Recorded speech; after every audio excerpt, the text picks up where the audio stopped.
Welcome to Jason Cavness Experience. I'm your host, Jason Cavness.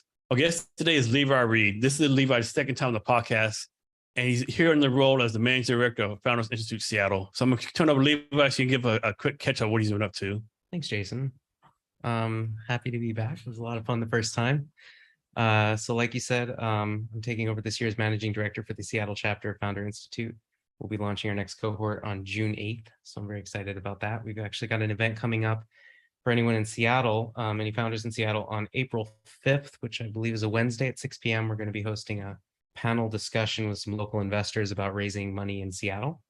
So we're pretty excited about that.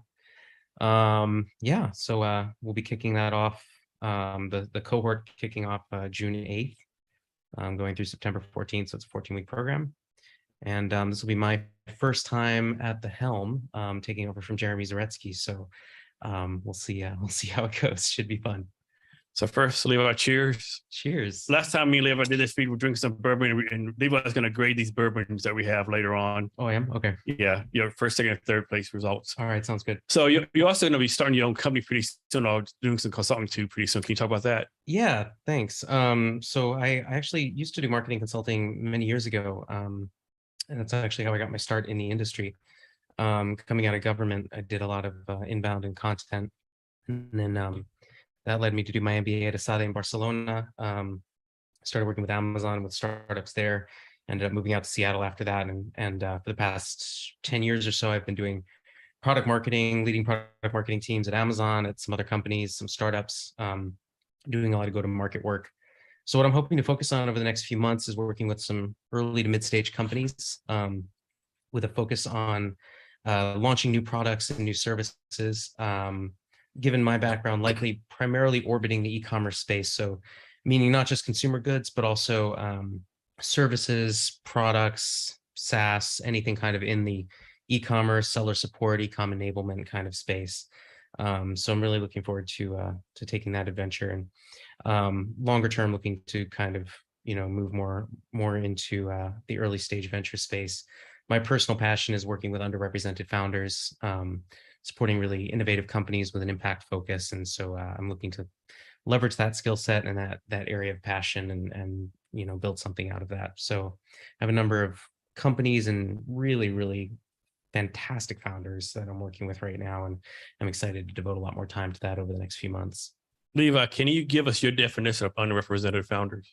Yeah, so in my case, what I'm looking at is so ethnic minorities, so Black, Latino, Native American, et cetera, transgender and queer founders, and women. While women are not really a minority, unfortunately, when it comes to startups, women founders are really under-supported. Last year, about 1.9% of VC dollars went to women founding teams, which is actually down from the previous year from 2.1%. And that's despite the fact that companies founded by women on average return 68% more than companies founded entirely by men. That always drives me crazy. Like, it's really, really nuts. To me, like, if you're I'm trying to say this correctly. If you're an investor, right, even you hate women, right, hate females, hate whatever, just for a business case, right? Like, you make more money when you invest in females. Yeah, I never understood that. It is a little mind-boggling. I think what it comes down to, I talk a lot about institutional bias, institutional prejudice. And what I mean by that is the factors that create these underrepresentations, right? These dichotomies that aren't necessarily tied to one individual's intentional behavior, but more a system of practices. So we look at, for example, we know that if you can get more investors from these communities with these backgrounds into play, then you see more money being routed towards these underrepresented founders. But what are the barriers to those investors? Well, to be a successful VC, to raise your first fund, typically you need to show some kind of a track record of successful investments. To have a track record of successful investments, you need to have had money to deploy, right? So you have kind of this chicken and egg problem where you have people coming from these underrepresented communities, which are often less wealthy communities, right? Those folks aren't necessarily able to make those kinds of investments. They're not able to develop that kind of a track record, even though they may be perfectly capable of being a successful investor. So you see that underrepresentation happening in the investor space. And obviously, I'm grossly oversimplifying the case here. That's just one example of one of these kinds of barriers. But you have fewer investors coming from these different backgrounds. So you have fewer people with the perspective to fully appreciate where underrepresented founders are coming from. And so you have these kinds of biases becoming sort of self-perpetuating across the board. And I could talk about that for hours, so I'll stop there. But I do think it's a significant problem. And it has knock-on effects, not only in the fact that, investors and LPs are missing out on areas of potential, outstanding returns, but also the fact that by failing to support folks with these different backgrounds and different perspectives, we're failing to ultimately support ideas that are coming from different perspectives and different backgrounds, right? Some of those ideas might benefit some of these populations. Some of them might be just new and interesting and innovative takes on existing problems. But ultimately, at the end of the day, what we're doing is we're failing to take full advantage of the entire spectrum of the human capacity for innovation. And I think if you look at the state of the world today in particular, what with crises from climate change to here in Seattle, homelessness, to pandemics like COVID-19, we're not in a place where we can afford to be letting any of these kinds of incredibly valuable resources to be neglecting any area of human innovation capacity in any way. We need to be taking full advantage. If there's someone who's willing to step up to the plate with an idea and take on the incredible burden of being a founder, we need to be supporting those people. We need to be vetting those ideas without regard to the color of a person's skin or their gender or the wealth that their family has or any number of other categories that really have no bearing whatsoever on their ability to start a company. So Levi, let me ask you this. So usually VC is all right. The money comes in San Francisco, Seattle, Austin, New York City, also like the VC hubs. Sure. So underrepresented founders be expanded to someone who's like, we'll say, Little Rock, Arkansas, or like, Mesquite, Texas, where there's no VC. So that'd be, regardless of race, gender, that also be expanded to the underrepresented founder? That's a great point. Part of the problem here is making that definition, right?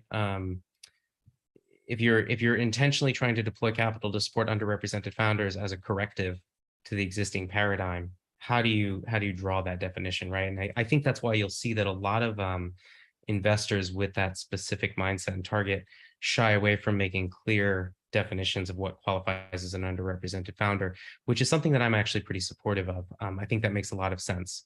I would argue that, for example, our classic definition of an underrepresented founder does not typically include white men, for example, right?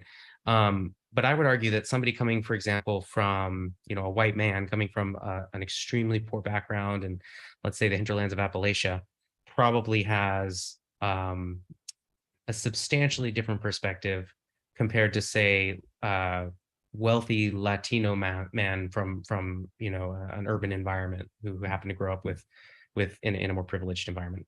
And that's maybe a little counterintuitive. But then at the end of the day, you have to look at it as an investor or as a philanthropist or whatever your perspective is, and say, well, there's a limit to how deep you can dig into somebody's background and the kinds of judgments you can draw. So at some point, you have to draw a line, and it's going to be imperfect. It's going to exclude people who should be included, and it's going to include people who maybe don't quite meet thesis. But ultimately, you're trying to capture the best picture that you can, and refine your targeting as much as possible, so that you're, to the greatest extent possible, supporting the group you're trying to support. But I will say, and especially if you are a smaller investor, I think you have the luxury of doing this.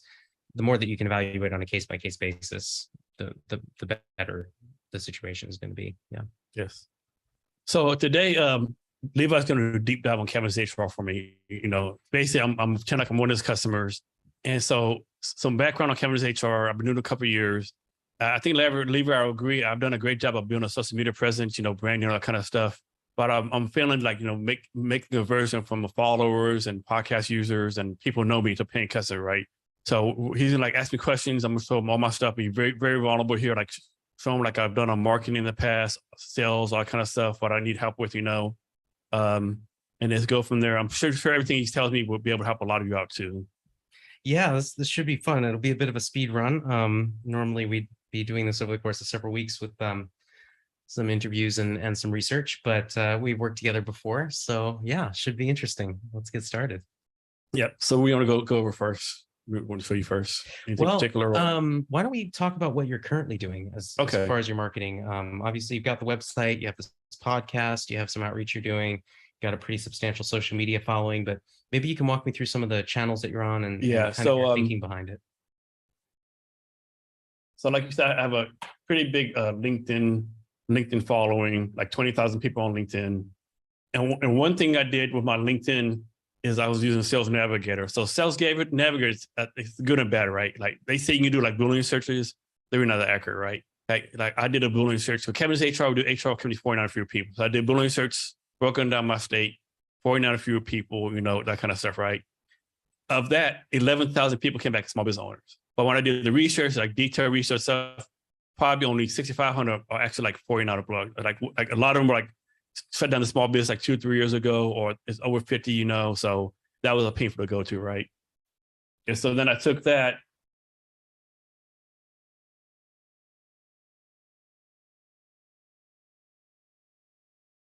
and uploaded all those leads to a sales platform called close.com.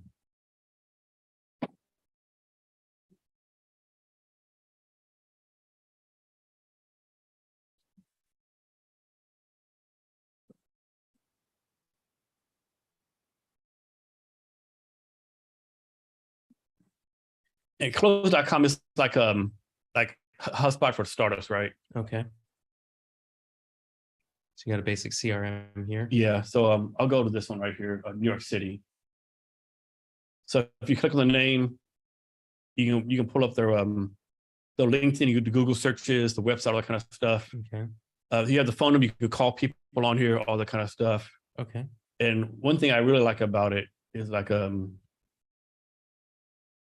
it tracks your outreach as well. Yeah. Great. Oh, let me go back. So one quick note here, Yes. when it comes to tracking open rates on emails, you want to always be careful with that now. Increasingly, email service providers. Yeah, I've been hearing that. Yeah. Yeah, they'll 30%, really not 30%.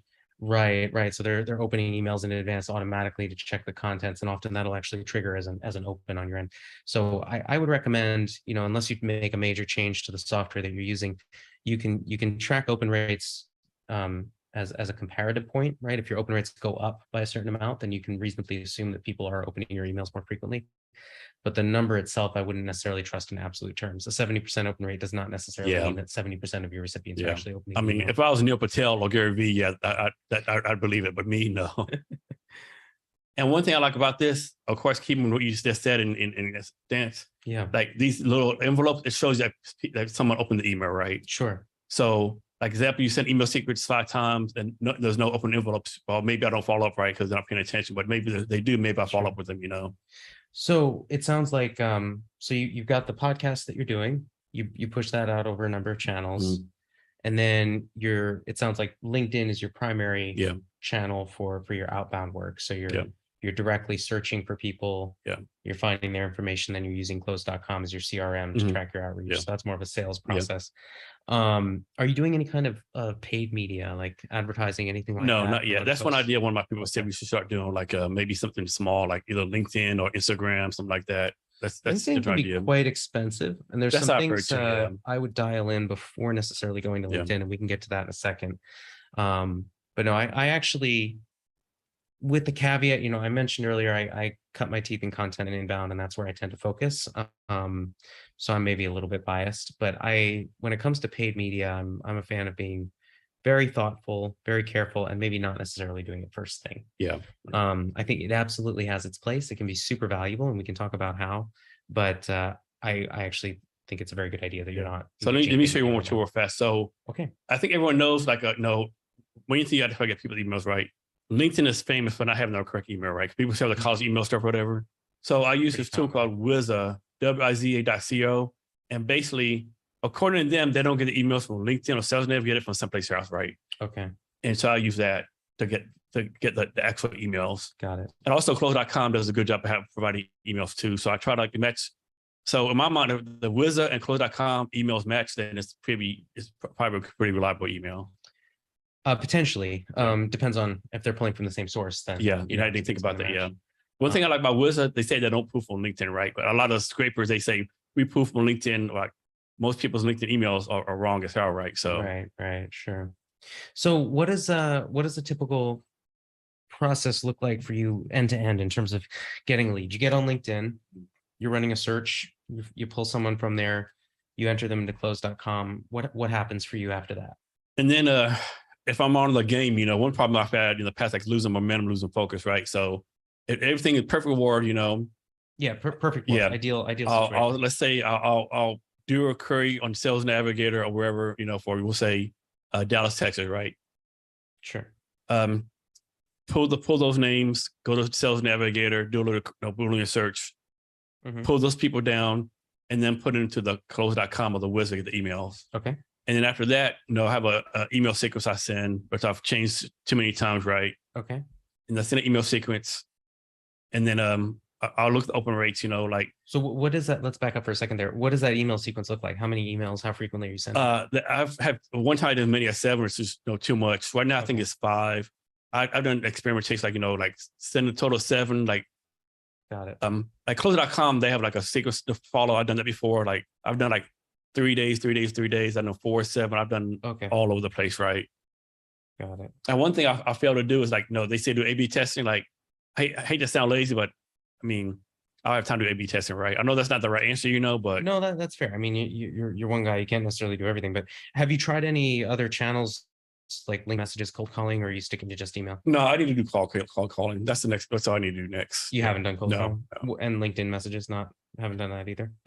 So I've done like Sales Navigator, but that's I hate to say it's crap, but like for example, InMail, you mean like no Sales Navigator messaging. Oh, got it. So the thing is, like, I don't like post.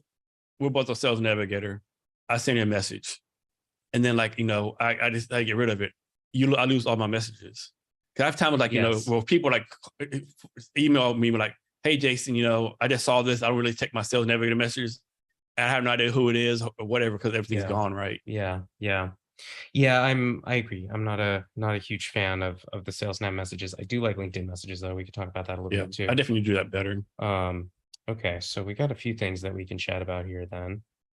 I actually have a bit of software I might plug for you. I'm just starting out myself and I really like, but we can get to that in a second. All right, cool. So let's talk about your ideal customer profile then for a minute. I think that might be a good starting point. So that's your ICP. So you mentioned that you're doing these Boolean searches on LinkedIn Sales Nav. What are kind of the common criteria that you look for? What defines your ideal customer? So the ideal customer would be somebody with company 49 or fewer people. I'm sorry, how many? 49 or fewer people. 49 or fewer people. And they can't they don't have to be a tech expert. They can't be scared of tech, right? Like they can't be like, you have to print off all your handbooks. I don't want nothing in the cloud. Or how do you determine that they're not tech? Just talk to them, Okay. Stuff they're telling me, like I had one customer who wanted me like print out all the handbooks to them. One person like didn't want to do digital signatures because they want anything in pen ink, like. Okay. And also they have to know HR is important, right? They have to realize, HR is important, but they can't do it. For example, on my pitch deck, I talk about a lady named Anna. She started a small business. She quickly grew. She knew she didn't need help with HR. I remember that example. Yeah. So like that, like they know HR is important, but they don't have time to do it, and they can't afford to pay like HR person. What about any geographic targets, revenue, industries that you particularly focus on or that you rule out? No, not rule out anything. One thing I keep on going back and forth on, I need help with so sometimes I need to focus on Seattle, right? To, validate everything. And plus like HR is different in different places. I don't have the time until the tech's ready to build products manually for every location in the United States, right? But again, sometimes like, man, maybe I need go all across the United States to potentially get more customers and users, So it's something I go back and forth too much. What would you say is your core value proposition to these customers? What differentiates you from another HR service provider? So we're going to save them time and money on HR. Okay. Because small business owners, according to the SBA, they lose like $10,000 per small business employee per year. And then it's estimated that small business owners spend 25% on HR related items. Okay. So I have two thoughts here as far as advice goes. Firstly, for the ICP, I would think about refining that a little bit more. Like more niche down? Or yeah, drill down a little bit more. So there's a concept, especially with B2B, where we talk about establishing your beachhead market, right? And based on what you've described with your ICP, I don't see that you have a beachhead market. Okay. And what that means, what I look for with a business like yours in terms of identifying beachhead market is I want to see a clearly defined, relatively small population right, of potential customers. So that'd be based on industry or revenue or Well, whatever. it could be. And this is where, we would have a longer conversation, right, to determine kind of what characteristics make sense. So the example I always like to use, when somebody's thinking about their ideal customer, everybody always wants to think about the gender of the customer. Maybe not for B2B, but in consumer goods, for example. But the truth is the gender of your customer does not matter for as many things as people think it is. It's just an easy thing to track, right? With B2B, often industry is the equivalent of that in my experience. Or for example, in e-commerce, you see people trying to target based on the vertical. The thing about e-commerce is people sell across many verticals. They sell across many industries. That's something that actually characterizes e-commerce retail. So industry is easy to track. It's easy to look at, but it's not necessarily directly relevant to what you're doing. It may be, it may not be. You want to think about that. But what you're looking for with your beachhead market is a market that's relatively small, just big enough to be interesting to you, but it does not need to be the only market you play in. It's just where you get started, where you establish a foothold as a brand, right? And ideally, it's a market that has something relatively specific or unique about their needs with respect to your service. And their needs are ideally not being perfectly met by the incumbent service, right? And often that's because they're too big for a large service provider to really care about, right? It's not worth the large service provider in the space customizing their offering to these people's specific needs. So you come in and you say, look, you're smaller, I'm smaller. I'm going to build this product or this service that meets your needs much, much better than the incumbent service, right? And your goal, your North Star, and you might not necessarily get there and you don't need to, but what you're kind of working towards is you want to become essentially the de facto service provider in your space for this industry, right? So when you find that specific industry, you want to get to the point where your service becomes a verb, right? Like we Google things now, we don't search for them. So if you can get to this point where you've developed a really customized service that's tailored to the specific group and you're able to narrowly define that group, then you can make an entry into that market typically much more effectively, right? So what I like to see there is that level of specificity in your ICP. And this is something we can talk about later. I don't want to take up the whole podcast going into detail there. Although if you have any specific questions, we can chat about it now. But thinking really, really specifically about that, I would recommend, I'm not sure, industry probably will make sense for you. We could talk about that later. I suspect revenue of the business will make a lot of sense. Obviously, there's going to be some correlation between the size of the business in terms of number of people as well as revenue. But I think that could be something to think about as well. Another thing that you can think about looking at, if you're not doing this already, is doing a slightly deeper dive on the first names that come up and trying to see what it looks like in terms of what they have for HR resources, right? Do they have any people associated with them on LinkedIn with an HR related title? And that might help you kind of understand a little bit more. I mean, if a business has 30, 40 people, they clearly have a need for some HR services. If most of those people are on LinkedIn and you're not seeing a lot of HR professionals, that would strike me as probably a clear opportunity. My guess is that business is very likely working with a PEO or some kind of service provider. Or they have like office manager or bookkeeper doing it. That's their duty. Exactly. And so you can come in and I imagine, you can make a case to say, look, it's been going okay now, but the first time you have some kind of, harassment complaint or something, you're going to have a problem. But also, here's all this value I can bring. I can save you money. I can save you time.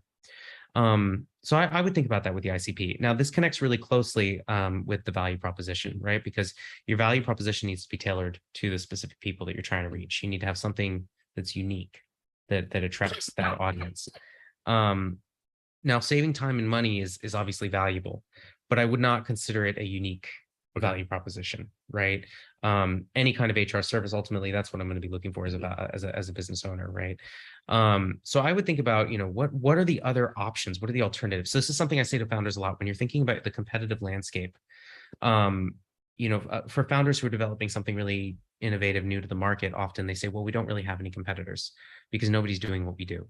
Well, it might be true that nobody's doing what you do, but you absolutely have competitors because people are using something right now, right? So I encourage founders to think in terms, rather than thinking of competitors, think of alternatives. Yeah, the alternative is a big one. Exactly. Alternative might be like doing nothing. Exactly. The alternative might be doing nothing. So you look at, and frequently it is, right? And that's where it trips up some first-time founders because they go, well, I don't have competition. Okay, that's fine, but you do have alternatives that you're competing with, right? And that alternative, doing nothing, is almost always going to be an alternative. So think about, what are the alternatives, right? There's automated services, there's PEOs, there's other people doing what you're doing, independent contractors, there's fractional heads of HR, right? What are the services that you're providing that are unique? How are they different from those service providers and from those products? And when you look at how you're different, how do those differences map you to a particular value proposition, to a particular audience, right? Because those differences will make you inappropriate for certain potential customers and more appropriate for other potential customers. So those are two things that I would focus on. Those are going to be the foundation of any kind of marketing or sales activity. What is the unique value you bring? What if I come to you and I say, well, why should I use you and not Jeffrey over here, right? You need to be able to tell me why you're better for me. Maybe not better in absolute terms than Jeffrey over here, but better for me specifically, right? And where this can get really valuable is when you're talking with a potential customer, prospect, or maybe writing a blog or whatever, and you can actually say to them, you know, if you meet these certain characteristics, I'm actually not the best option for you. You should go over here. If you meet these characteristics, I'm probably the best option for you, and we should talk. Being able to say that truthfully builds tons of trust, right? Because then you're giving your prospect the clear understanding that you're not in it just to make a sale no matter what. You're trying to find the best solution for them, even if that solution is not you. Yeah. Right. And that can be hugely valuable. It's a great way to build a really strong reputation, being able to do that. So those are two places where I would start. Think through the ICP, refine that. And as you're doing that, think through your value proposition, come up with something that's really uniquely unique to CavnessHR, a value that CavnessHR brings that no other HR provider realistically can lay claim to. Does that make sense? It makes a lot of sense. Yeah. Yeah. Cool. All right. So let's see, where were we? So we were talking about this sales motion. So can we take a look maybe at, or maybe you can describe to me kind of how your emails work? Like what are sort of the areas of focus? What are you putting in them? For the email sequencing stuff? Yeah, excuse me. Yeah, for your sales outreach, your cold outreach.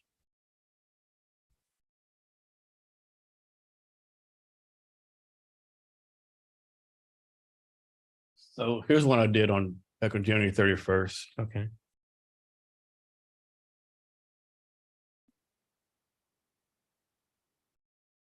So of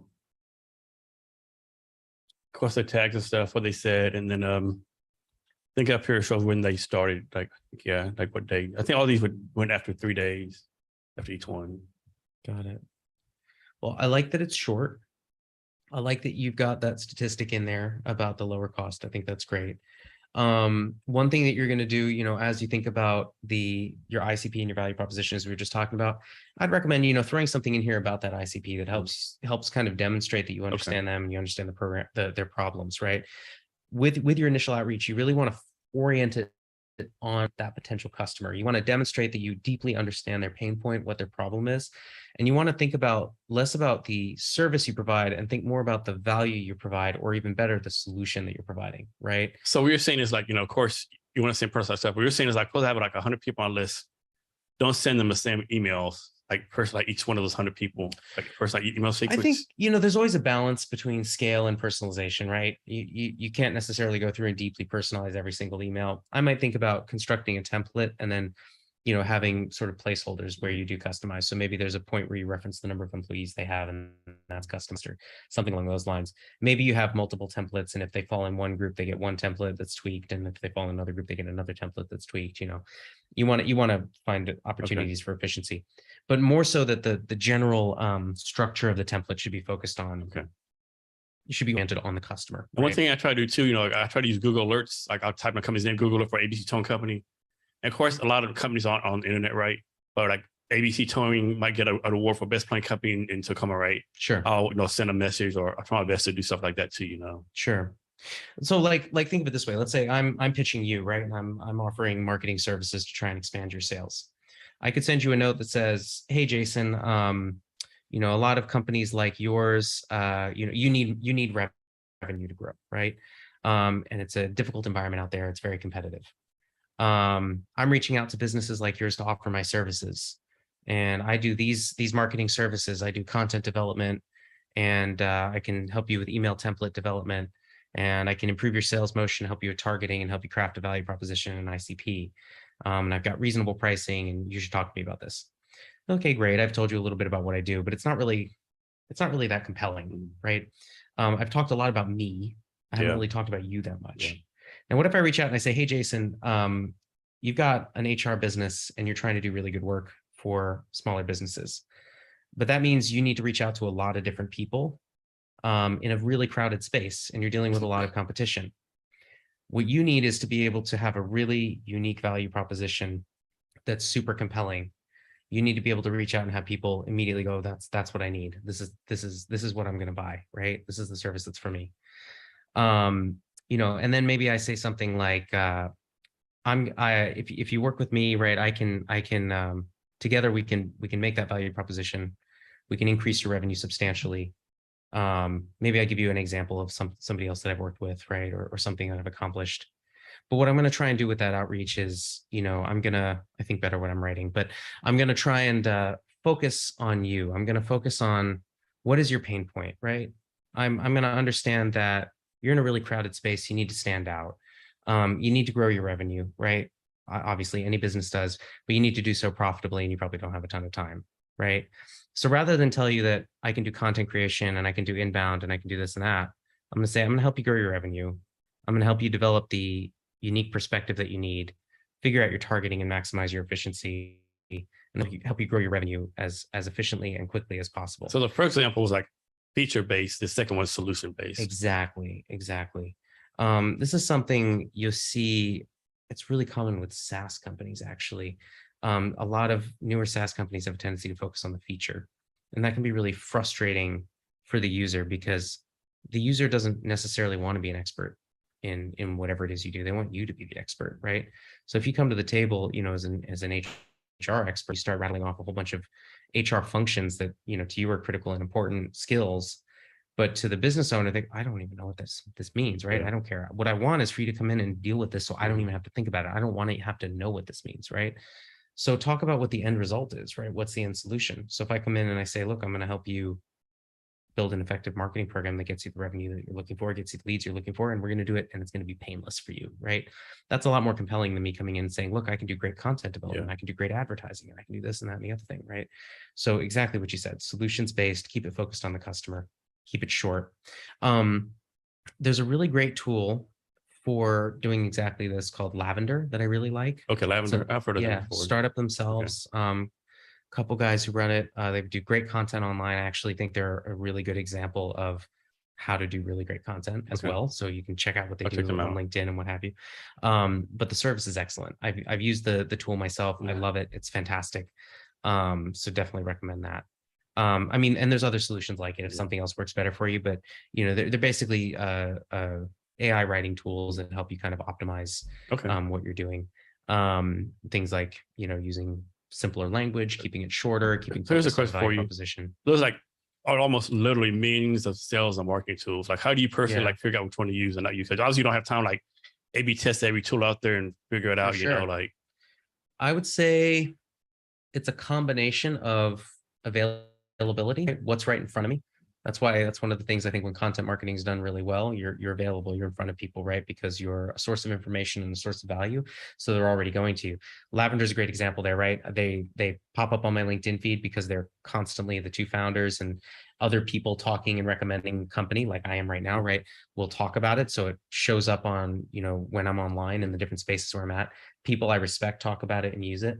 They've got a clear value proposition. It's simple. They talk about, right? They help me write better emails for sales. They help me write emails that get opened and read. Great. That's what I want an email to do. That's pretty simple. They don't need to tell me all the tools they use. They don't need to tell me what kind of natural language processing software they're using or how the features work.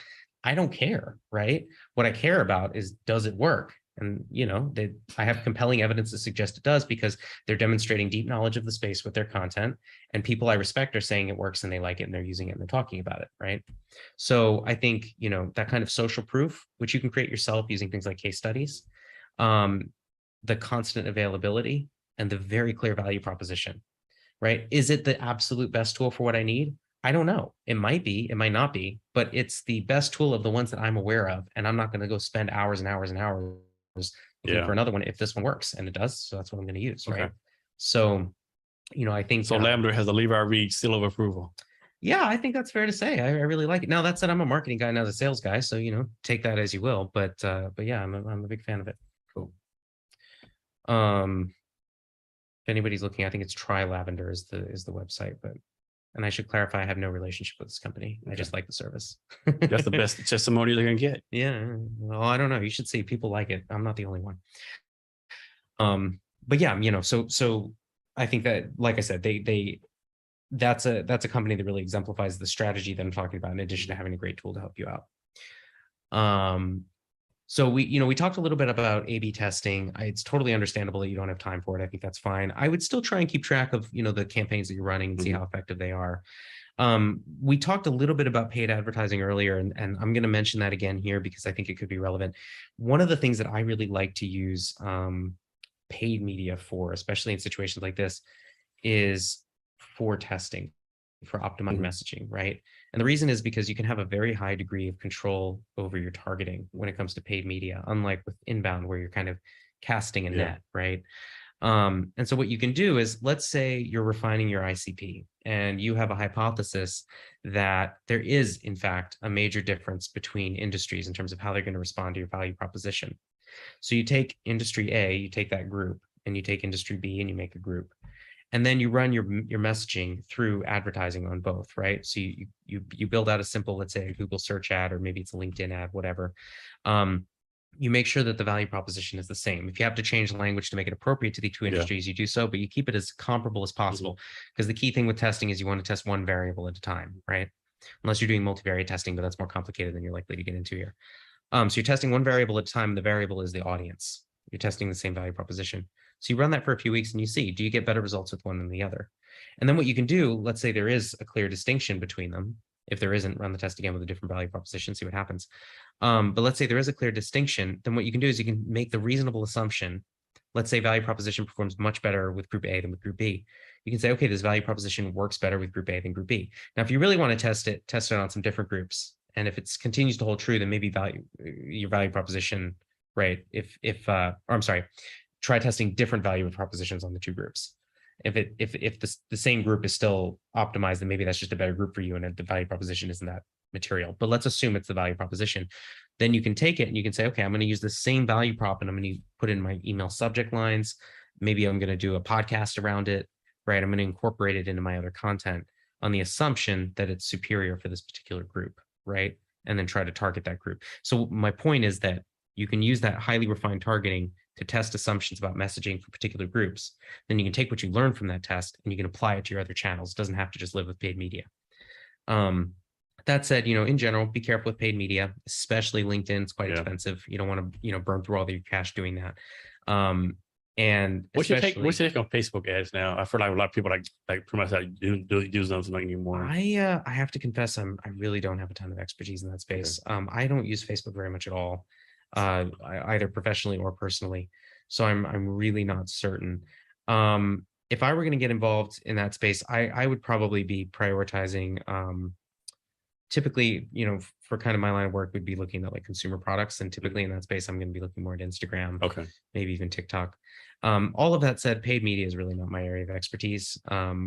My interest in it is primarily for testing and optimization.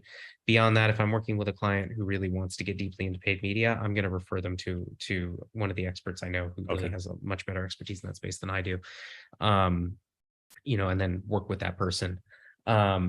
The other thing that you can think about with paid media, though, with respect to especially something like what you're doing.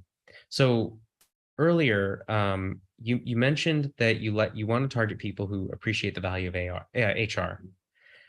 I would flip that slightly and say maybe you can make people appreciate HR, right? You're already heavily invested in inbound and content. You're putting all this time and effort into a podcast like this one. That can be a really important demand gen tool, right? By helping people understand why HR matters, why they should care about it, right? For a lot of people, HR is a vitamin. It's not a painkiller. And people are much more motivated to take a painkiller. That's a good point, vitamin, right? It's a good way to put it. So what you can do, I'm stealing that terminology, but I love it. It's really useful. What you can do through your content is help them understand, like, here's why HR is important in ways that you might not have thought about. Here's how it affects your business in ways you might not have thought about. If you're not doing your HR correctly, here's the ways it might be harming you invisibly and you don't even know, right? Here's how doing HR correctly could help you save substantially on costs, right? If you have high employee turnover, for example, some clear potential benefits right there. If you have case studies, you put those case studies forward. But you invest in that content, that education, right? And it does two things. It's a demand gen tool, right? It's helping people understand the value of the service that you're providing and why it's important. But it's also establishing you as an expert, right, with deep expertise in the space, which helps build trust, and that's super important. So to get back to the paid media piece, I would, if you decide to explore that space, I would encourage you to think about paid media as an option, not just to drive traffic to an immediate conversion, right, to purchase your service, but also to drive traffic to that organic content, right? You start a blog, you're on the podcast, you get people over there. The reason I like this in particular for B2B is because a B2B sale is typically complicated and lengthy, right? I think on average, B2B software sale requires something like 7 different decision makers to sign off right across the board before a sale can actually be made. And that's including both small and large companies. Obviously, in a large company, that number is much bigger. So it doesn't really make sense, to have your website try and drive people directly to a conversion right off the bat, because for a complicated transaction that typically has to be customized, that involves a lengthy relationship and a huge amount of trust, very few people, if anyone, is going to get on your website, read through it, and go, yeah, it's like, this guy looks good. I'm going to sign up, and he's now my HR partner, and I'm going to pay thousands of dollars a year for it, and I've never even spoken to him, right? So it's not really realistic to expect that. Now, that's not to say you don't want, a path to conversion right on your website. It's not necessarily somebody's first time there. They might be going there because they've talked to you and they're not ready to purchase, right? But it does mean that you want other options available. And so having that kind of organic content, that opportunity for education, means that you now have a pathway for people who have just landed there, who are curious and trying to learn, to stay with you, to stay in kind of your sales funnel to some extent, or your marketing funnel, but not necessarily be directed straight to a sale. Because if you direct those people straight to a sale, they're just going to bounce. They're done, right? So that's another use case that I like. So I guess what I'm saying is, don't get too focused on paid media strictly as being a path to conversion. There's many other uses for it as well. Okay. So and that's true for pretty much everything in your marketing and sales toolbox, honestly. Yeah. Which is good to keep in mind, I think. Cool. I've been talking a lot. Excuse me. No, that's fine. It's great. So is there any probably mind any way I can take better use of what I do on social media or my podcast in a better way? I think, like, people say I do a great job on social media, podcasts, whatever. By mine, I'm like 4 out of 10, right? I've never taken the next step, So any recommendations on that? Like, somehow I need to convert all these followers, whatever, like, maybe not pay customers, but like more eyeballs on the website, whatever the case may be. Sure. What's your thoughts on that? Well, on a tactical level, one thing I'd recommend, we were just, before we started here, we were just doodling around on LinkedIn a little bit. I would do kind of a quick audit of all of your, let's say, assets, right? So including your LinkedIn page, your YouTube page, whatever. Make sure stuff is cross-linked. So like right here, for example, you got subscribed to my newsletter. That's great. Having on that on there is excellent. But have links to things like your YouTube channel. Have that up and ready. Quick descriptor of what it is. Throw it in your experiences section as well, maybe. Make sure that everybody, no matter what sort of part of your online presence someone has landed on, they're able to access the rest of it and know what it is very easily. Everything's cross-linked. So basically everything's linked to something else, or I would recommend that, right? And so the final place that goes to be the website, or? Well, I mean, that depends on your sales funnel, but almost probably yes. Right. You want someone to end up at a place where they can do whatever you want them to do to make a purchase. So if you have services that you sell online that they can just independently engage with, then you want them to end up there. If your kind of final step in the online process is contacting you for a consultation, then you want them to end up there. And then I assume that's what it is. So you want to route people there, but you want to be conscious of where they're likely to be at each stage in the process. That's easier said than done. One thing that you can do as you're kind of building out this funnel and building out this network is recruit, friends, family, whomever. If they fall within your ICP, amazing, but they don't necessarily have to. You want people, though, who are generally mostly ignorant of the finer points of what you're doing, and then ask them to walk through, right? Hey, you've just landed on my LinkedIn page. You're curious. You want to find out more. What do you do? Walk me through as you're doing it, right? See what they click on, ask them to narrate it. Resist the temptation to explain things or to clarify things or nudge them in any direction. You want them to behave as though they're a user. And you understand what you will almost certainly find is that things that seem incredibly obvious to you are deeply confusing to them, or they don't even notice, right? As a general rule of thumb, some excellent UX researchers that I used to work with at Amazon told me that it's a good idea to try and get around 8 people maximum to do this kind of testing. And beyond that, you're generally not going to see new insights. That is not my personal experience. I'm stealing wholesale from some really talented researchers. So take it or leave it. But I think it's a helpful, ballpark to have. Even just a couple people, if you can get to do that, is really helpful. Just to have fresh eyes on it, right? As I'm sure you well know, if you're deeply embedded in something and deeply experienced with it, it's very difficult to see it from a fresh point of view.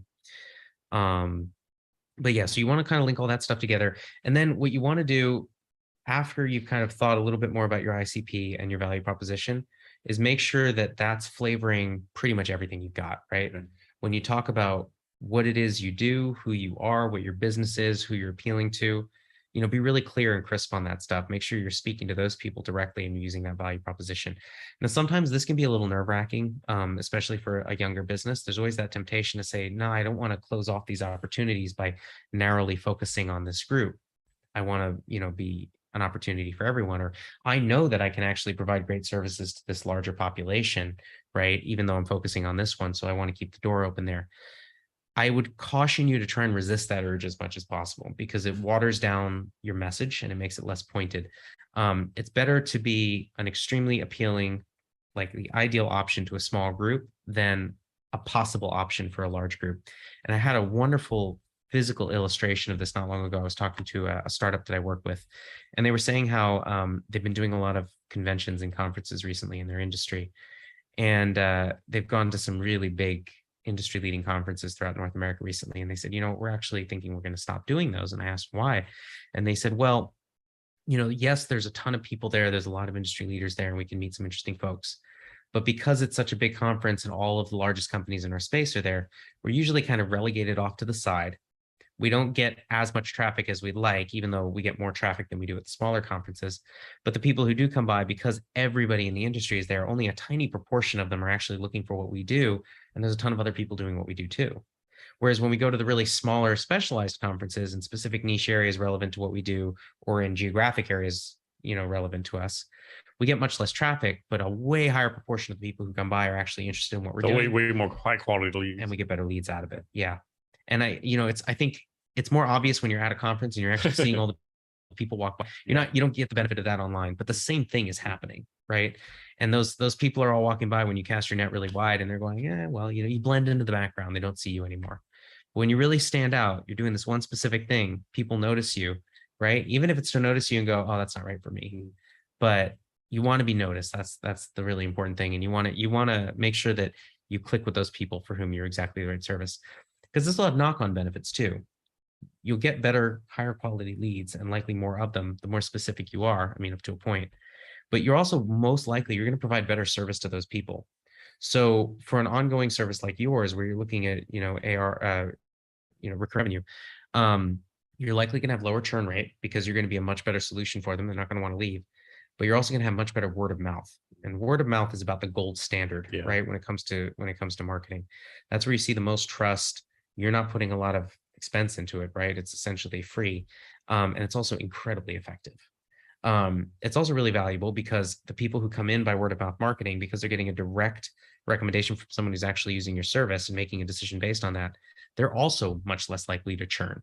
So not only are they higher value, they're also probably a much higher lifetime value as well, and they're lower acquisition costs. It's just a win-win-win situation across the board.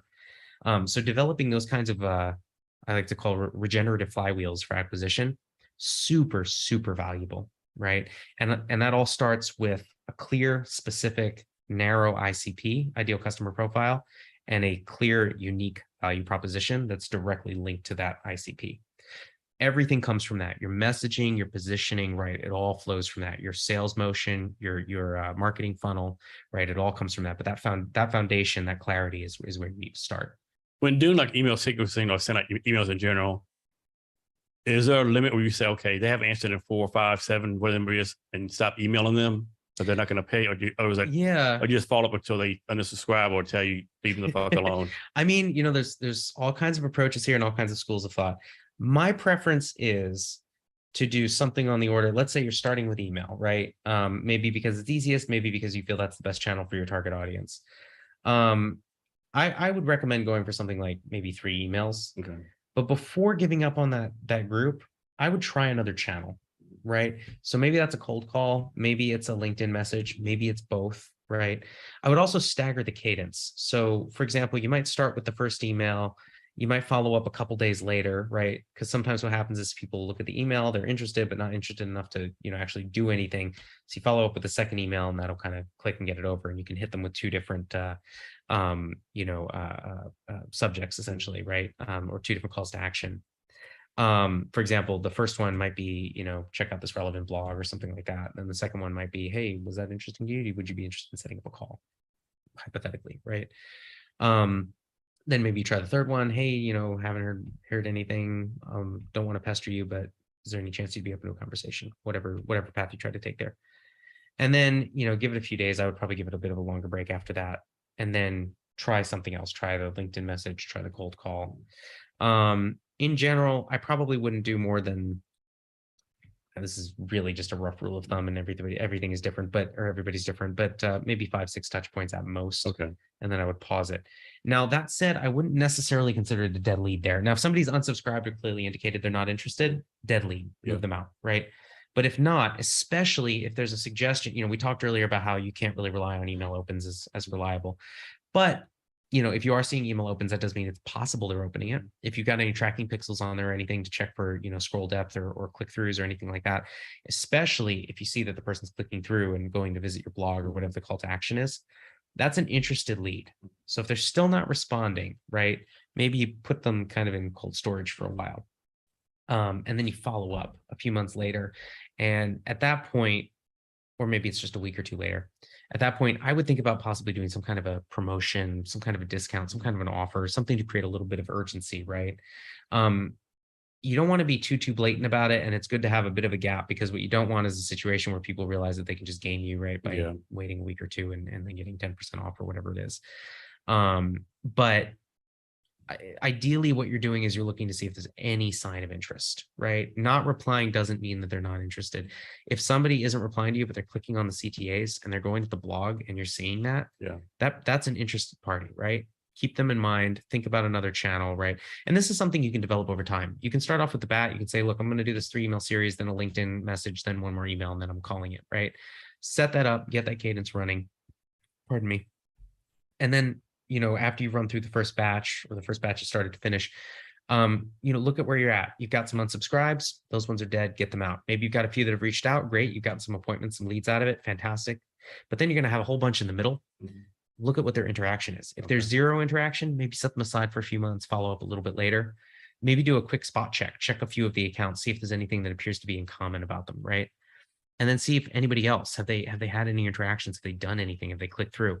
At this stage, if you want, you can develop even a rudimentary lead scoring model. And a lead scoring model at this stage, I mean, just a simple one is basically assigning some kind of a value to people based on the characteristics that make you think how likely they are to convert ultimately. So you might look at demographic characteristics, how closely do they match your ICP? And you might also look at behavioral characteristics. Have they engaged with you in any way? Have they done anything? So anyone, your absolute gold standard is an inbound lead, someone who comes to you without being directly reached out to and expresses interest, filling out a form, signing up for your newsletter, or even better, reaching out and setting up an appointment.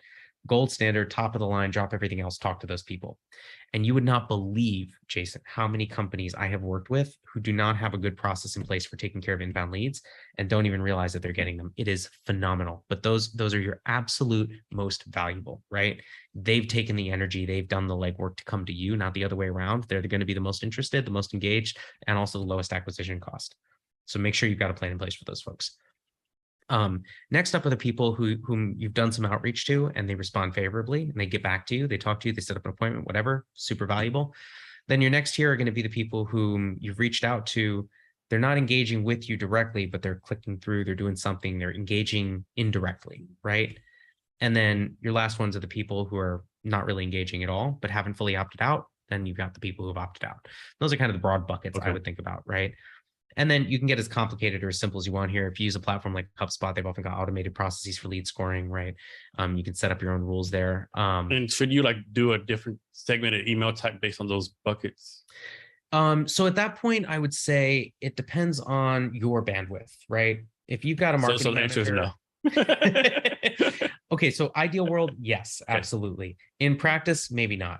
So in practice, maybe what you're doing is you're saying, okay, I'm making sure that those inbound leads, I'm getting back to them, I'm reaching out very quickly. I've got a 24-hour SLA. If I get an inbound lead, I'm getting back to them within 24 hours, come hell or high water, right? And then kind of cascade down from there. Maybe the folks who are kind of engaged but aren't doing much, you put them on ice, right? You put them in your CRM, you tag them some way. I'm going to follow up with those guys later when I have some time or when I get a marketing manager on board. But for right now, I've got these inbound leads I need to follow up with. I don't have time for those guys right now. Maybe you develop an email list later that you just send out whenever you come up with a new blog or a new podcast episode. You just push it out to them. They can unsubscribe if they want, but if they seem like they've demonstrated some engagement, maybe they'll like that. Maybe they'll appreciate it. Just make sure those people who have actually engaged with you, those top 2 tiers, they get the attention. You don't want a single one slipping through the cracks, right? I guess what you don't want to do, you don't want to send an email to someone, they open up at 9 a.m. and you call them at 9:02 in the morning, right? You don't want to do that, right? I wouldn't do that, especially because if you're basing it on opening an email, you don't know if they actually opened the email, right? Yeah, I got to remember that. So that would be kind of your 3rd or 4th tier. That's kind of creepy and stalky too. It is a little creepy, yeah. But that's also your 3rd or 4th tier, right? If it's just opening an email or even just clicking through. What I'm talking about are the people who have like sent in an interest form. Okay. Right. Or the people who have signed up for your email newsletter, even though you haven't reached out to them at all. You've done nothing. You don't recognize this email address. You don't recognize this person, right? You can even do something personal. I was working with another piece of software that I'll plug in a second actually for you, but you need to start doing some affiliate marketing with these companies. I know, right? Seriously. No, I've just got tools I like. So this one's it's called Aware. It's affiliated with a company called Revenue Zen, run by a guy named Alex Boyd, who is just a great dude, honestly. Super, super helpful guy. And what I love about kind of the way he works is like he's how did he put it? I just read a post he had on LinkedIn the other day. He said that social selling is helping people publicly, which I think is such a great point. And so what Alex does is you engage with him in any capacity. So the other day I had connected with him a while back. He told me about Aware, but at the time it wasn't developed. It wasn't out yet. They were still building it. And so this is a platform that basically bolts onto your LinkedIn and allows you to kind of look at a bunch of metrics that you would not have access to within LinkedIn. So engagement metrics, right? Who's engaging with your posts? In what way? Who are the top people engaging? And then looking at your own behavior. How many comments have you left and on whose profiles, right? Or on whose posts? How many posts have you made? And then suggests actions for you, identifies potential leads, right? Really, really useful piece of software. So I was really curious about it. He was posting about it. I said, "Oh, look, this thing I talked to them about a few months ago. It looks like it's up." I didn't engage with him a second time, but I went and I checked it out. I signed up for an account. I got the process started to look at it. We're connected on LinkedIn. A little bit after that, a few hours later, he messaged me on LinkedIn. And he said, "Hey, did you just sign into Aware?" And I said, "Yeah, I did," right? Because he remembered my email address. So we ended up having a chat about it. I'm now signed up for Aware. Just started using it a week or so ago, and it's really cool. I'm not aware of another piece of software that does what this thing does. And so he makes his time available for free to help walk you through the platform, right? So basically what he's doing is he's providing a huge amount of value up front with the goal of onboarding you efficiently and effectively so that you fall in love with the platform, right? With the service that he's providing, and you stick with it. And that's brilliant, because if Alex goes and puts 2 hours in, upfront, and that's a generous estimate, to support me at no cost, to help me onboard to the platform and get using it, and he's confident in his software, I'm gonna be using that way more effectively than if I had to figure it out myself, right? And I'm way more likely to actually make it a part of my routine. Then I'm going to start to see the value of it, and then guess what? I'm not churning. I'm staying with it, right? So I'm going to end up paying back that time in spades. Now, if he charged me up front for it, I'm way less likely to use it. Now, there's business models where that makes sense, right? And if you have limited time, then you might need to do that. Or if you're in a situation where your product isn't sticky enough to justify putting in that time, right? But if it's something where you're really confident that based on the nature of the product and your confidence in the value of the product, that if someone fully appreciates the value and they're the right customer, they match your ICP and they start using it, that they're going to keep using it, then yeah, it makes sense to invest that time and effort to get them on and keep them using it, right? I lost the thread of what I was talking about. I forgot how we got on this topic. So I want to go to like balancing tech and marketing in a minute. But first I'll answer this. Like, suppose you have a cold call list, right? You don't know these people from Adam, but you have this list of phone numbers to call. Yeah. Should you like this? I know some people say just go ahead and call them, Some people say, no, you got to warm up some kind of way. Is it a benefit that's cold call someone that they're your ICP, of course, but they don't know you, don't know them. You have to phone them some kind of list you got, whatever the case may be. What's your take on that? Okay, short answer, yes. Longer answer, I've got another caveat, which is, cold calling is an ancient art and science. To me, it's a bit of a dark art in the sense that I don't fully understand the best way to do it. It's very much a sales practice. Sales is not my forte. I work with sales folks. I respect them highly. I admire tremendously what great salespeople can accomplish. I am not a great salesperson. So take this with a grain of salt. I would say that cold calling absolutely has a place in your repertoire of sales and marketing tactics. I think it's essential, frankly. I would also characterize it as something of a last resort. What I mean by that is if you have any other means of connecting with that person, I would try and take it. So like maybe send them a Twitter DM or Instagram message or what the case may be. Well, so let's go back to LinkedIn for a second. And this is where a tool like Aware actually adds a lot of value. If you've got, and obviously you're not going to do this for every lead because this is really time consuming, right? But you can develop a process for this where, using LinkedIn as an example, you identify not just the companies that are your ICPs, but the individuals. So in your case, with these smaller businesses, are probably going to be the business owners or the CEOs, right? The heads of the business.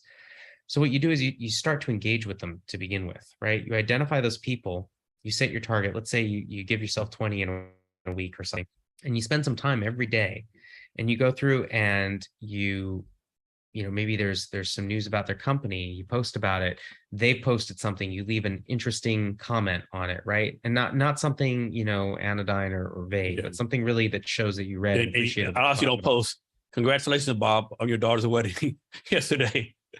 I mean, if his daughter got married and he posted about it, you could post about it. If he didn't post about it on LinkedIn, maybe don't mention anything. It's a little stalkery. But just posting something like, oh, great point, maybe not so much, right?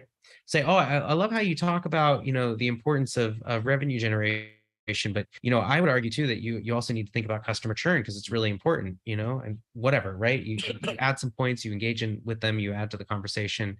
If you feel it's relevant and suitable, you might even reshare their post, something like that. The point is that you're trying to get on their radar, right? You're trying to engage, you're demonstrating some expertise, but you're also demonstrating what is ideally a genuine interest in their business and what they're doing, right? I mean, this is your line of work. You're presumably interested in these. And one thing I take advantage too, I just thought about the top of my head, on LinkedIn, like on your LinkedIn profile, I can click a bell. Every time you post something, I'll get notified, Absolutely, right? Yeah. So I just pop my headings doing that. Yeah, super useful tool. So you could do that. You could cycle through different people every week, for example, or whatever your time frame is.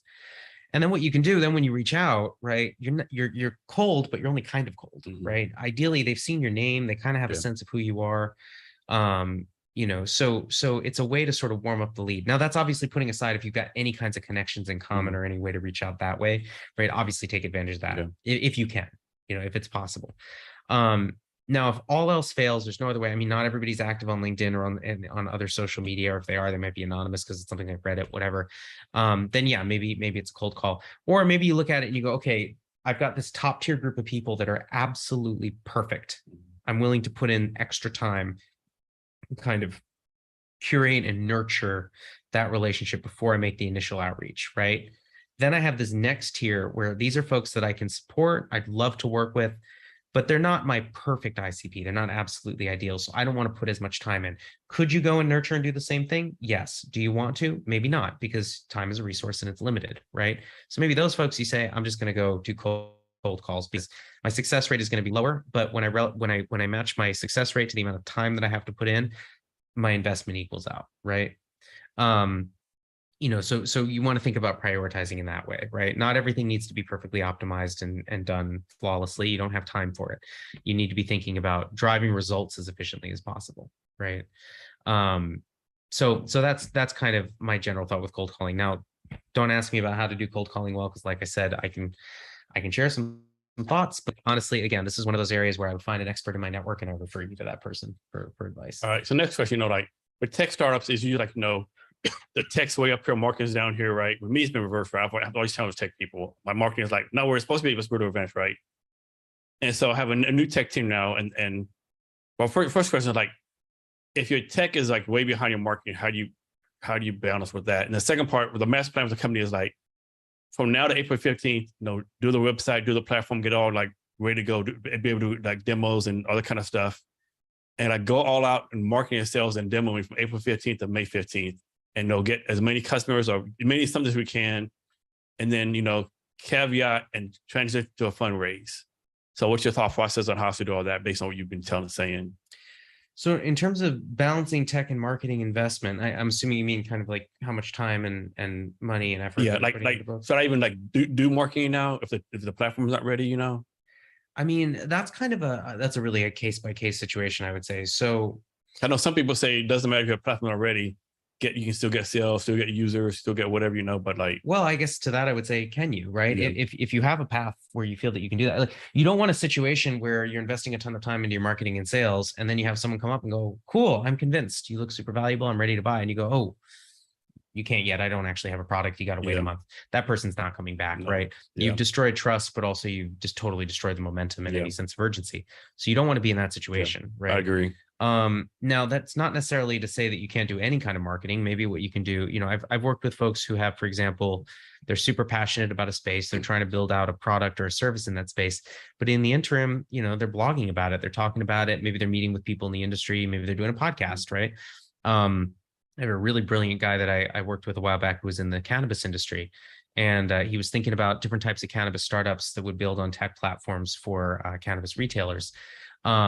While he was doing that, he was building out this miniature media empire, right? A newsletter and podcast, and basically just interviewing folks in the industry.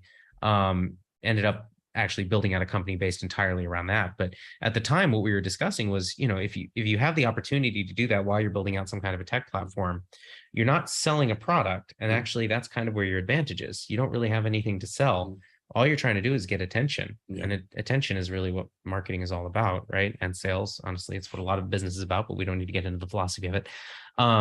You know, so what he was doing was taking advantage of the situation where he didn't yet have a product to attract attention and build relationships. So he's building relationships with people in the industry. He was using those relationships to create valuable and unique content, leveraging, you know, interviews with CEOs of cannabis companies and whatnot. So this is interesting to people in the industry who are exactly his target audience. It's unique content, and he's building relationships with the people, you know, not just his readers, but the people he's interviewing as well, because it's fundamentally kind of flattering, right, to be asked to do that. Yeah. So he had this huge value. Now, like I said, he ultimately translated that into a media company, which he actually exited successfully not that long ago. But had he moved forward with his original plan to build a tech product, he would have been ideally positioned to do so, because he would have built up a trustworthy brand, right, that was known for adding interesting, unique content, adding value, and adding expertise into this space. So he was already seen as someone trustworthy, expert, interesting, and had relationships built up. He had valuable attention, right? So if you have a path to something like that, and I would argue that you personally, I mean, given, you know, your podcast and everything, then I would say leverage it, right? You're not necessarily driving people to a sale, but you're adding value, you're adding interesting conversations, you're adding unique content, and ideally add some, you know, I hate using this phrase, but for lack of a better term, some thought leadership around your area of expertise, right? Yeah, that's HR. what I try to do each podcast, some kind of way, you know. There you go. And so I definitely recommend that. And so that way, you know, you can attract some attention, you can get that built up. And then when you get to the point where you go, hey, by the way, audience, I now have this product or service or both, right? The audience feels that they have some sense of who you are, what you do, your level of expertise. They have some trust built up because you've demonstrated that you know what you're talking about and you're adding value. So when you come forward with a product, it's kind of a natural extension of that. Okay. So I do think that there's a lot of value there. Now, that said, you know, when it comes to the balance of investment, what you really don't want is to put so much time in all that marketing as one person, time and money. You've built up some great trust, you've gotten some great attention, you've got a great reputation, great expertise, and you got a shitty product. Yeah. Right. Because then people are going to go using, oh, what the hell? Right. And now you've just kind of blown all of that. Right. So there is a balance. What's the saying? Lipstick covered pig or something like that, or putting lipstick on a pig or something like that. Yeah. Was lipstick on a pig is still a pig. Yeah, exactly. Right. You don't want crap. But one of the things that you can leverage, and if you take this approach, right, is if you can build kind of that two-way conversation with your audience, and also just look at what content resonates with them, you can understand more deeply what it is they need and what they want, and then you can translate that into building the product. And this is actually, on a personal note, why I love product marketing so much, because it's a function that really sits between the marketing roles and the product roles, as the name suggests.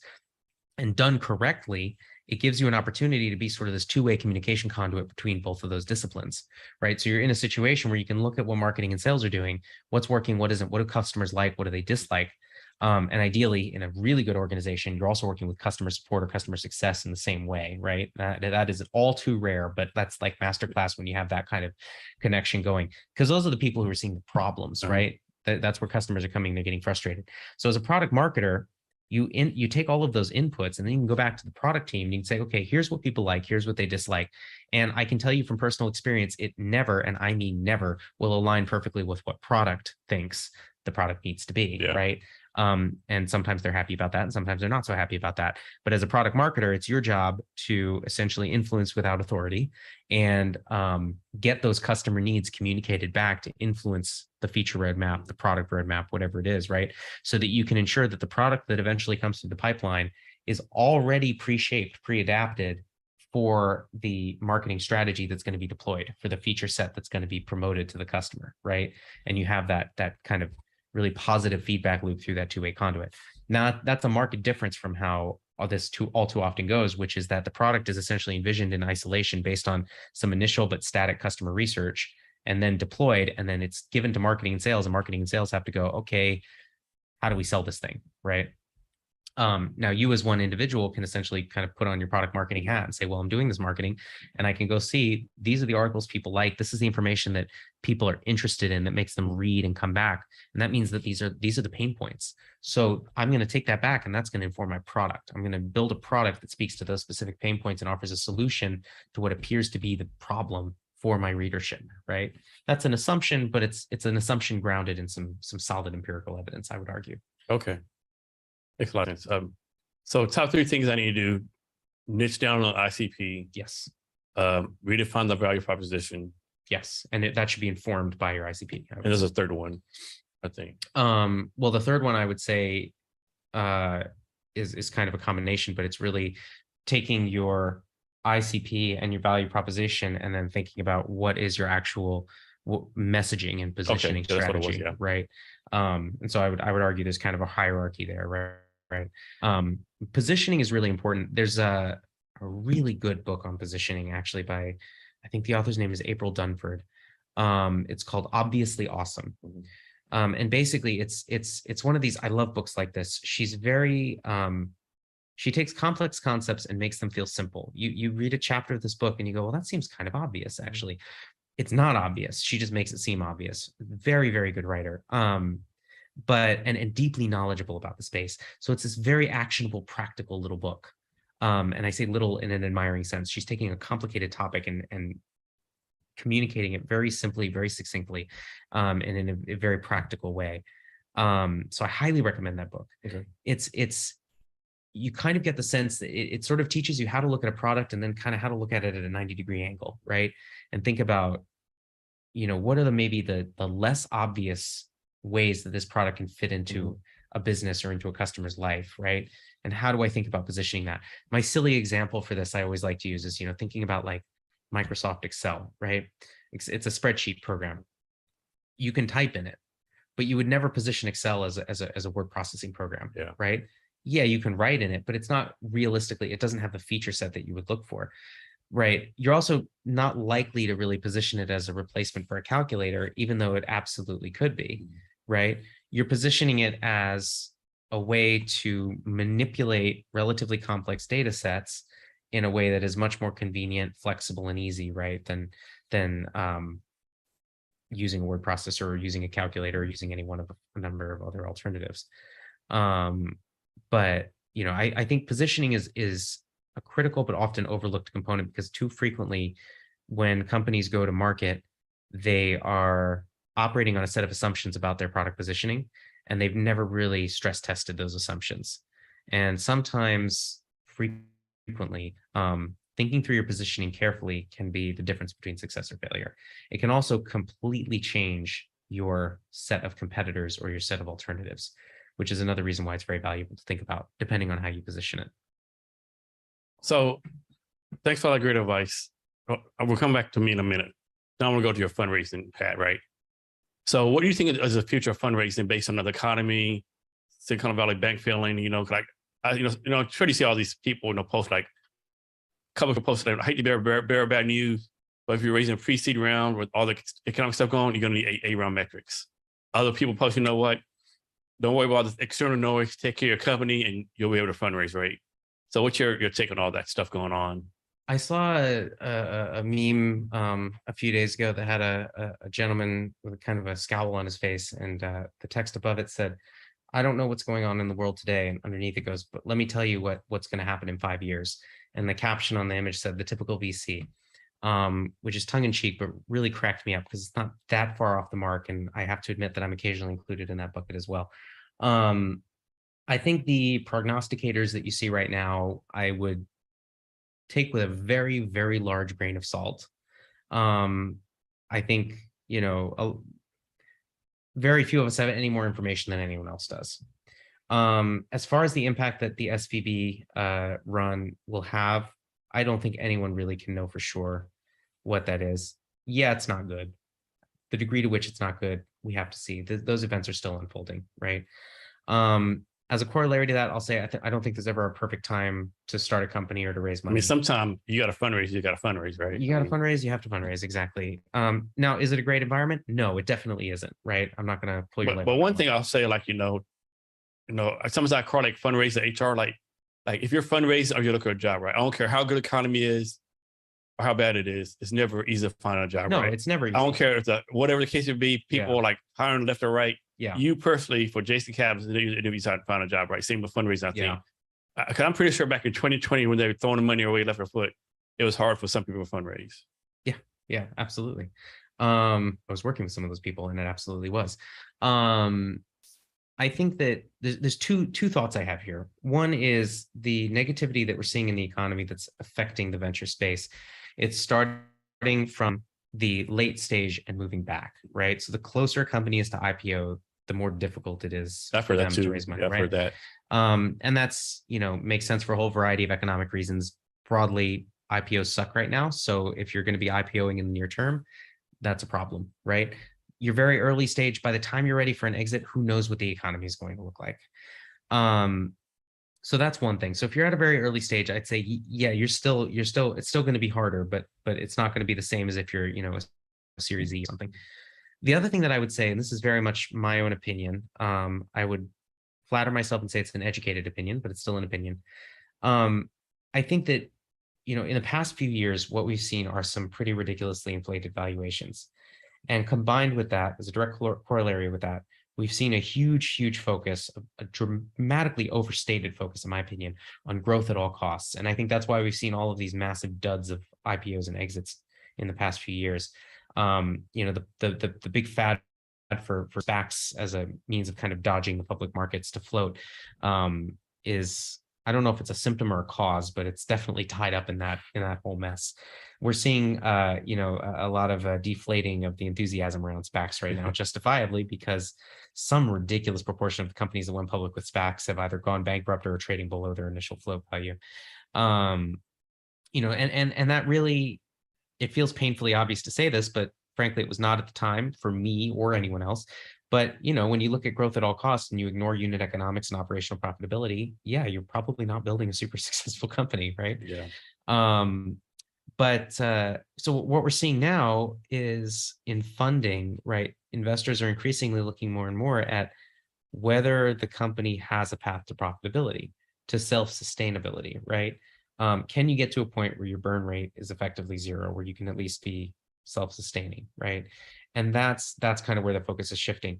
Now, I would argue that that's a really good thing overall and economically, because it means that we're looking at companies that actually have a path to viability, financial viability, which is really important.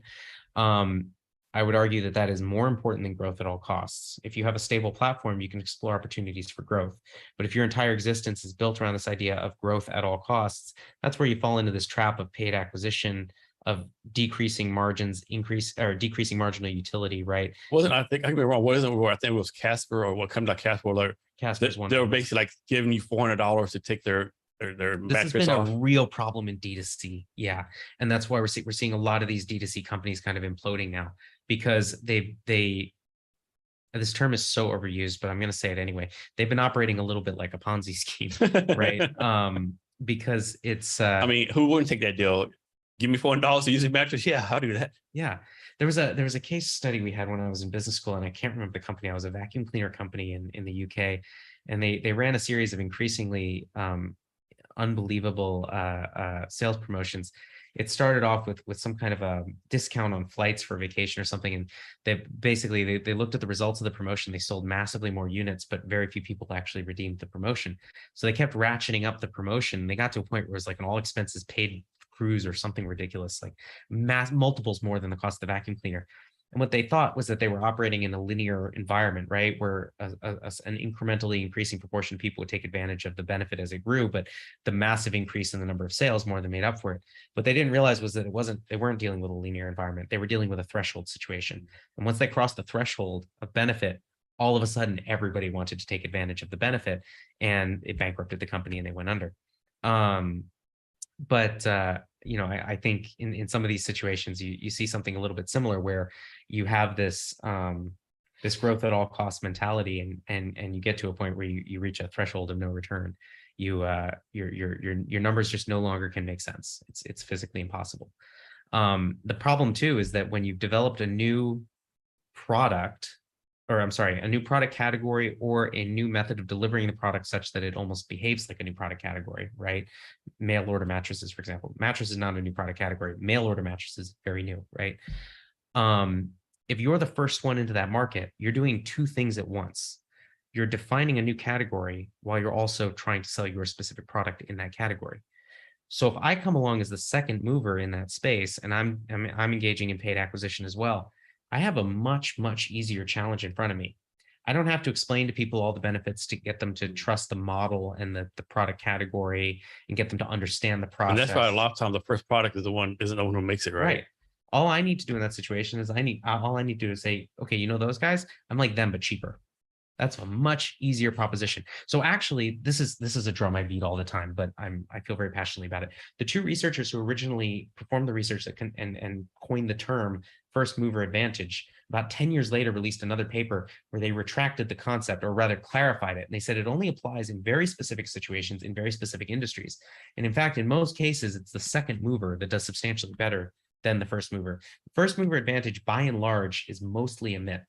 And most people don't realize this, but if you look at some of the most successful companies in tech today, none of them are the first movers in their space. They all had innovations, don't get me wrong.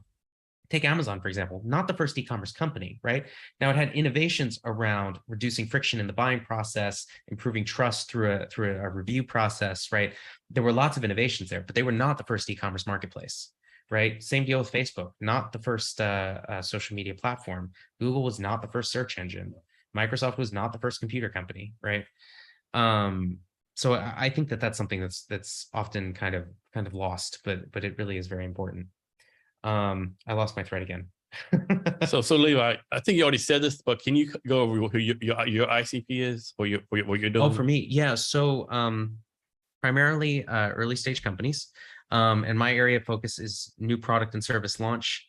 My core area of expertise. So when you say early, you talk pre-seed, A round, B round? I would say anything up through about A. Yeah. Okay. Pre-seed to A. Yeah. Pre-seed through A, maybe seed through A. Pre-seed is very, very early. I work with those founders, but at a stage like that, it's going to be more like casual advising. In terms of kind of the types of services I'm providing, I think a very early pre-seed company or pre-revenue company, I'm likely not going to be able to benefit as much as the cost I would be to that company, if that makes sense. If they're at a point where they can actually, act on what we develop, the strategies we work on, and deploy some of those resources, which is more like seed stage, that's going to be a more valuable partnership. Happy to connect with pre-seed companies and pre-seed founders, have a conversation, develop a relationship. But in terms of actual clientele, probably about seed to Series A. So would you be like a fractional product marketer for them, or? I would say, depending on what they're looking for, anything from kind of a launch go-to-market expert up to fractional CMO. Yeah. Okay. But it really depends on the space. For companies like, look, we're direct to consumer and we plan to lean really heavily on paid marketing. I can absolutely help with go-to-market. I can work with their paid marketing expert. I'm not going to be a good fractional CMO for that company. I'm just not going to have the skill set that they need, right? Would you do like a product hunt launch for them? Say again? Sorry. Would you do like a product hunt launch for them? Yeah. So, working on basically thinking through a lot of what we just discussed. if to whatever extent they've done it, thinking through what is your ICP, especially for B2B, what does your customer group look like? What are the demographics and psychographics? What kinds of things do we need to test? And that might be something the company does themselves, or that might be something as a service I provide, we work together on it. Thinking through, what does the marketing funnel look like? What does your content strategy look like? To what extent are you investing in inbound versus outbound?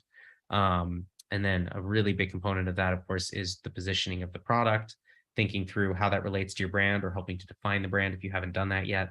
And I don't mean in the sense of, designing a logo or whatever, but more in the sense of thinking through what is your brand voice, right?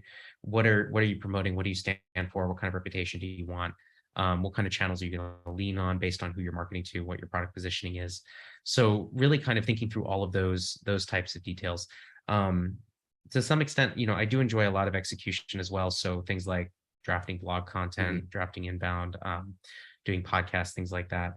But I find that with those companies, typically where I'm adding the most value and what they're most interested in is really more helping out with the planning, the defining, the documentation, setting up the structure, and getting them in a position where they can easily go find, freelancers, part-time support employees, interns, to then go and execute on those plans, right? Okay. And sometimes I end up working with those people, or they're, subcontractors or colleagues that I'm bringing in to help out with execution there.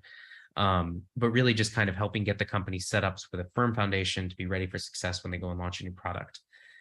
So do you have a certain number of customers that would be like your limit? Like you only do 5, only do 10? It would really depend on the size of the customer and what they're looking for, right? If I'm working with a company that's looking to launch an entire product portfolio across multiple countries, and they're doing a massive launch, that might be the only customer I have for a while.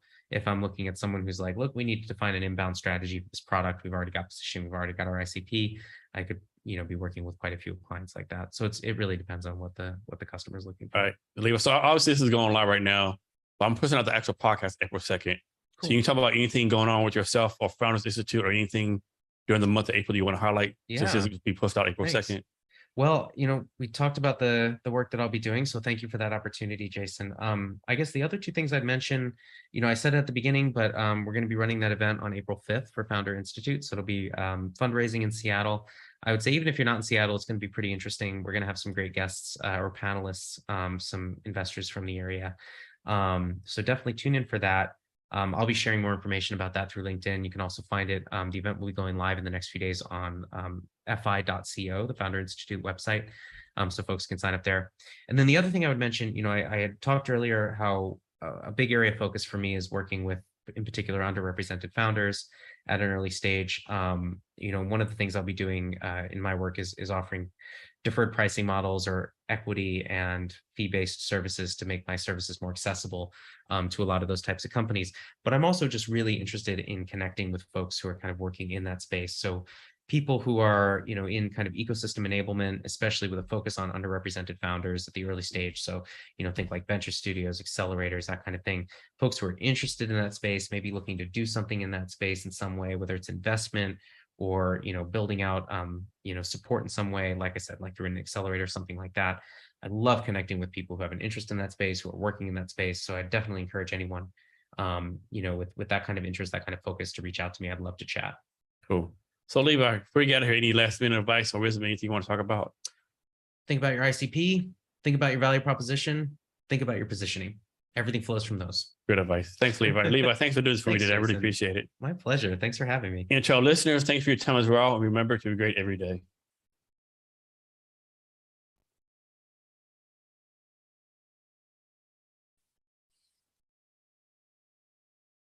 All right. Everything should be stopped. Sweet. Thanks, Jason. That was a lot of fun.